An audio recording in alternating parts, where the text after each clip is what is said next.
రాష్ట్ర వ్యాప్తంగా ఆగస్టు 1వ తేదీన ఇవాళ అధికారంలో ఉన్నటువంటి ఎన్డీఏ ప్రభుత్వం వాళ్ళ ప్రభుత్వ విద్యా సంస్థలలో రాజకీయ నాయకులను విద్యార్థి సంఘాలను వాళ్ళందరినీ కూడా పాఠశాలల ఆవరణలోకి రావడాన్ని నిషేధిస్తూ తీసుకున్నటువంటి నిర్ణయాన్ని ఈరోజు ఏఐఎస్ఎఫ్ ఆధ్వర్యంలో మరి వ్యతిరేకిస్తూ ఉన్నాం.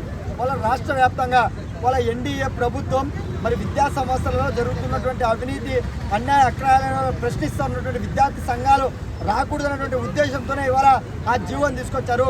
ఇవాళ ప్రధానంగా ఏఐఎస్ఎఫ్ రాష్ట్ర ప్రభుత్వాన్ని అడుగుతున్నాం. ఇవాళ గతంలో మీరు ప్రతిపక్షంలో ఉన్నటువంటి సందర్భంలో ఇదే మీరందరూ కూడా విద్యార్థులతో సమావేశం ఏర్పాటు చేశారు. విద్యార్థుల సమస్యలు తెలుసుకున్నారు. వాళ్ళ తల్లిదండ్రులతో ఓట్లు వేయించుకొని గద్దెనెక్కిన తర్వాత ఈరోజు విద్యార్థుల సమస్యలు ఏమాత్రం కూడా పట్టించుకోకుండా వాళ్ళ విద్యార్థుల నాయకులకు వ్యతిరేకంగా ఇవాళ జీవోని తీసుకుని రావడం జరుగుతుంది. ఇవాళ ఏఎస్ఎఫ్ ఒకటే ఆడుతున్నాం. వాళ్ళ ప్రభుత్వ విద్యా సంస్థలలో మౌలిక వసతులు కావాలన్నా, అక్కడ ఉన్నటువంటి సమస్యలు ఏమైనా కూడా పరిష్కారం కావాలన్నా, ఇవాళ రాష్ట్ర వ్యాప్తంగా ఇవాళ ప్రభుత్వ విద్యా సంస్థలు నిర్మించాలన్నా, ఇవాళ హాస్టళ్లు నిర్మించాలన్నా, కేవీవీ పాఠశాలలు నిర్మించాలన్నా, ఎన్నో విద్యార్థులు ఉన్నటువంటి సమస్యల పరిష్కారం అవ్వడానికి ప్రధాన కారణం ఇవాళ విద్యార్థి సంఘాల పోరాట ఫలితమని చెప్పి మేము ప్రధానంగా తెలియజేస్తున్నాం. అనేక దఫాలుగా ఇవాళ విద్యార్థులకు సబ్జెక్టులు లేకపోయినా, విద్యార్థులకు పుస్తకాలు అమ్మకపోయినా, హాస్టళ్లలో నాణ్యమైన భోజనం అందించకపోయినా, ఇవాళ స్కూళ్ళల్లో మరి మరుగుదొడ్లు లేకపోయినా, సబ్జెక్టులకు టీచర్ లేకపోయినా, ఇలాంటి రకరకాల సమస్యలపైన మరి విద్యార్థి సంఘాల నాయకులుగా విద్యా సమస్యలకు వెళ్ళి సమస్యలు తెలుసుకొని రాష్ట్ర ప్రభుత్వం దృష్టి తీసుకొచ్చి ఆ ఉద్యమాల ద్వారా పరిష్కారానికి ఇవాళ పోరాటాలు నిర్వహిస్తూ ఉన్నాం.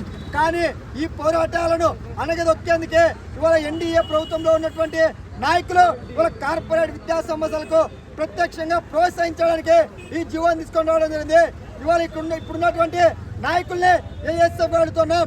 మీరు గతంలో మీరున్నటువంటి బాల్యంలోనే మీరందరూ కూడా మరి విద్యార్థులు చదువుకున్నటువంటి సందర్భంలో విద్యార్థి నాయకులుగా పనిచేశారు.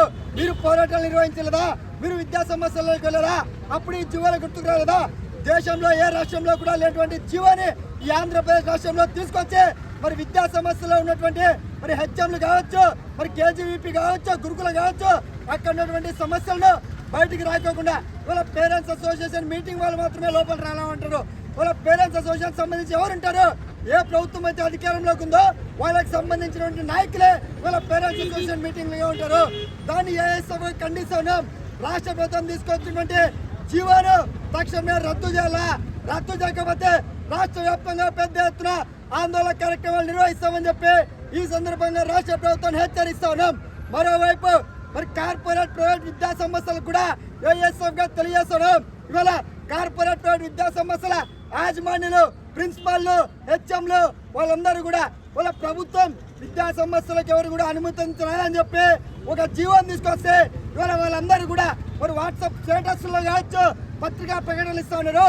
ఇదే ప్రభుత్వం పట్టణ ప్రాంతాల్లో ఇంత ఫీజు వసూలు చేయాలా, గ్రామీణ ప్రాంతాల్లో ఇంత ఫీజు వసూలు చేయాలా, మౌలిక వసతులు ఉండాలా, ఫీజు స్వచ్ఛాలు ఉండాలని చెప్పి ఒక నిబంధన తెచ్చారు. ఈ నిబంధన రాష్ట్రంలో ఉన్నటువంటి ఏ కార్పొరేట్ విద్యా సంస్థలు ఎంతవరకు దీనిపైన స్టేటస్లు పెట్టారు, పత్రికా సమావేశాలు పెట్టారని చెప్పి ఏఎస్ఎఫ్ అడుగుతున్నాం. ఇప్పటికైనా కూడా రాష్ట్ర ప్రభుత్వం కార్పొరేట్ ప్రైవేట్ విద్యా సంస్థలు పెంచి పోషించేందుకే ఈ జీవోని తీసుకొని రావడం జరిగింది. తక్షణమే ఈ జీవోను రద్దు చేయాలని చెప్పేసి ఏఎస్ఎఫ్ గా డిమాండ్ చేస్తున్నాం. లేని పక్షంలో రాష్ట్ర వ్యాప్తంగా పెద్ద ఎత్తున ఆందోళన కార్యక్రమం నిర్వహిస్తామని చెప్పి రాష్ట్ర ప్రభుత్వాన్ని హెచ్చరిస్తా ఉన్నాం.